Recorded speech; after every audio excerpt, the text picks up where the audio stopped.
Israel's Ramat David Military Airport, one of the most strategic and heavily fortified air bases in the country, has now been destroyed after being hit by an Iranian Khaibar missile.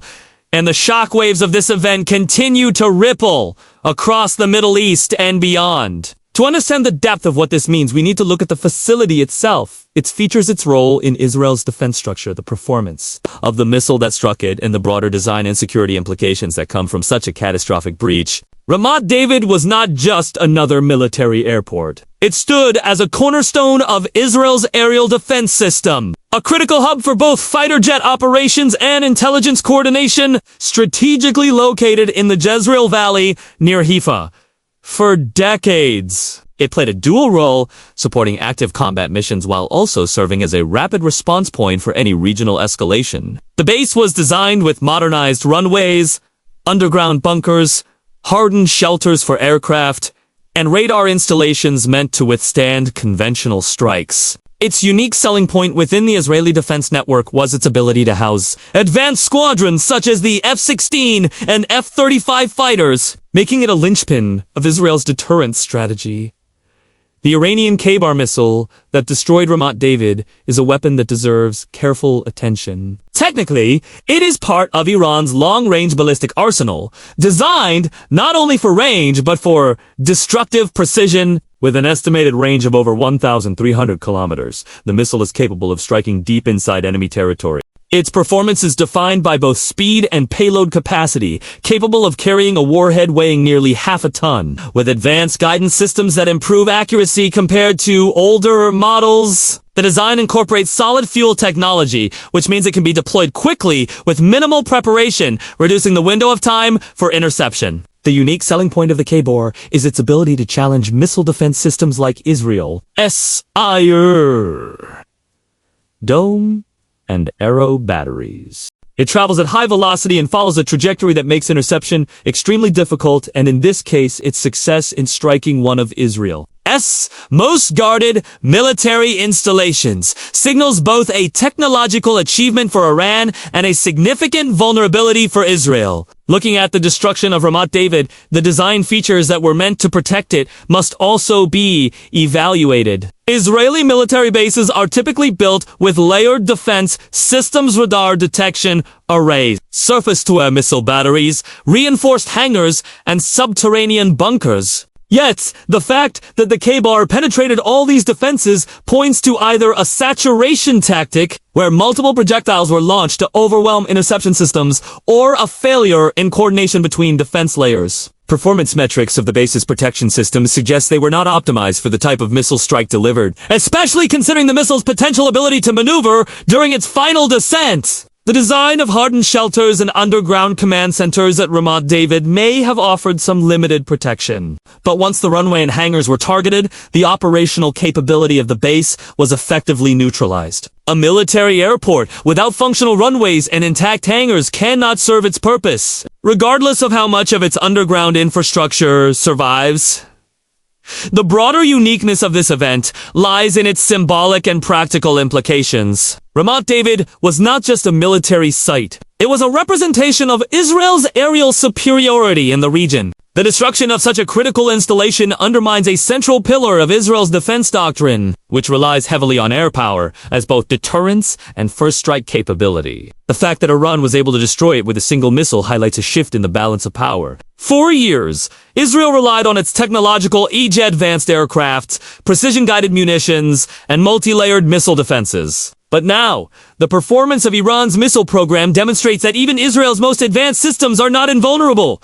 This raises pressing questions about whether Israel can continue to rely on its traditional dominance of the skies, or whether it must adopt its design of future bases, aircraft shelters, and defensive architecture to counter new missile threats from a technical perspective. The Khaibar's success in this strike showcases its unique selling points compared to other missiles in Iran's arsenal. The missile appears to have been designed with radar evasion in mind, incorporating materials or shaping that reduce detection. Its solid fuel engine provides consistent thrust and reliability, while the guidance system allows for target correction even mid-flight. This level of performance is what allowed it to strike Ramat David despite the overlapping protective systems. In practical terms, this means that no installation in Israel, no matter how fortified, can be considered entirely secure. The symbolic destruction of Ramat David thus functions not only as a military achievement for Iran, but also as a psychological blow to Israel, forcing a reassessment of its entire defense posture. For the residents living around the Jezreel Valley, the destruction of Ramat David is not just a geopolitical headline, but a tangible shift in their daily reality.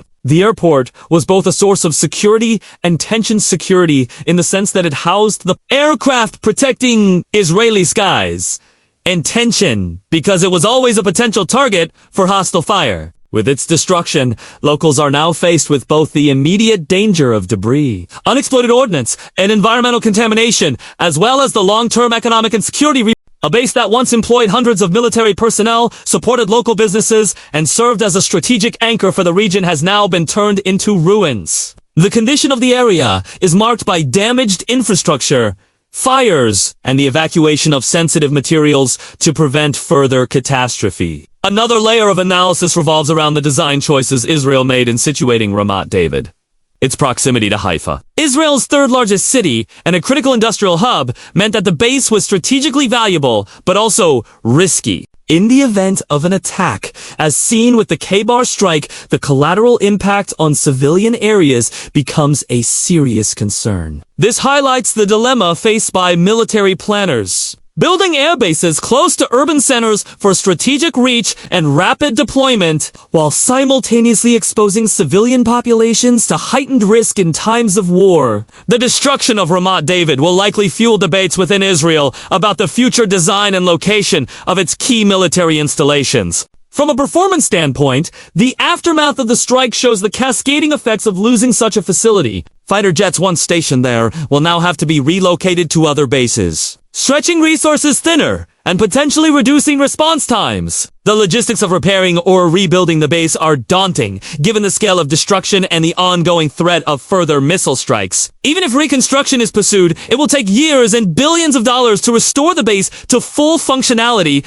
during which time Israel's air power projection will be compromised. This underscores the unique vulnerability of relying too heavily on a small number of critical facilities rather than distributing assets more widely or investing in mobile, decentralized alternatives. The uniqueness of this event also lies in the narrative it creates for both sides. For Iran, the successful strike on Ramat David is a demonstration of deterrence, a way to show that any aggression against it will be met with powerful retaliation. For Israel, it is a reminder that even the most advanced military cannot ignore the evolving landscape of missile technology. This balance of symbolism and practicality is what makes the story resonate far beyond the battlefield. It is not just about one base being destroyed. It is about what that destruction represents in the larger framework of Middle Eastern geopolitics. In terms of design elements moving forward, military strategists will likely focus on developing new forms of base hardening, such as deeper underground hangars, advanced decoy systems, and distributed runways that make it harder for a single strike to neutralize an entire facility.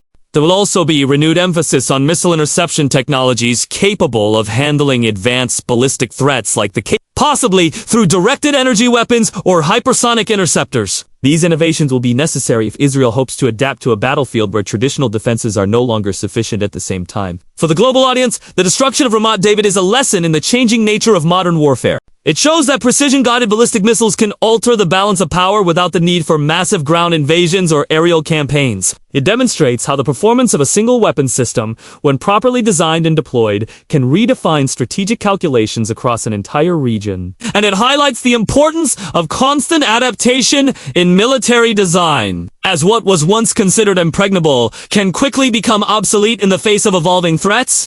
Thus, the destruction of Israel's Ramat David Military Airport by an Iranian Khaibar missile is not only a military loss, but also a technological and symbolic milestone. It illustrates both the performance strengths of Iran's missile program and the vulnerabilities inherent in Israel's defense architecture. It forces a reconsideration of how bases are designed, how air power is projected, and how nations prepare for the realities of modern missile warfare. The condition of Ramat David today is one of devastation, but the lessons drawn from its destruction will shape the defense strategies of Israel and its neighbors for years to come.